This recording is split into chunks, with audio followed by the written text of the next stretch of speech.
Hi guys! Magandang buhay! And for today's video, nakatikim na ba kayo ng lumpiang Shanghai na ang pinaka-vegetables niya is kamote or sweet potato?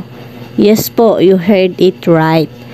At yun na nga, kinudkod na ng kapatid ko yung ating kamote. Dito naman sa kawali, nagisa na si nanay ng ating meat na ihahalo doon. Nagsote lang siya ng sibuyas at bawang, sa kanya nilagay yung ating carne norte. Dilata lang kasi yun lang yung afford natin for today's video. And then mas malasya siya pag ganitong dilata yung ilalagay. Naglagay na nga dito si nanay ng pampalasa na Ajinomoto baka naman, asin, paminta, tsaka naglagay siya ng konting tubig. Kunting pakulo lang to and then done na. Kasi alam naman natin na yung carne norte is already cooked na. At ito na nga, hinalo na ni nanay dito yung ating pinakamit. Naglagay siya ng cornstarch, itlog, paminta, at nagdagdag ulit siya ng asin.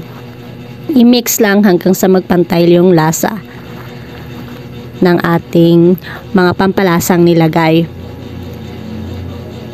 At ito, nagtry ako na magbalot. Matubig siya, dapat i-squeeze mo siya muna bago mo siya balutin para hindi mabasa yung ating wrapper. Ngayon lang ako nakakita or nagkatikim ng ganitong klaseng lumpiang Shanghai na pwede din pala kamote.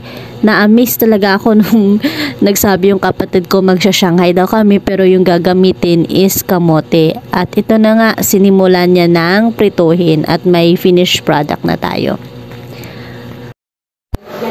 Hey guys, husgahan na natin yung lumpia, pero yung pinaka vegetables niya is sweet potato or yung kamote. Mainit-init pa.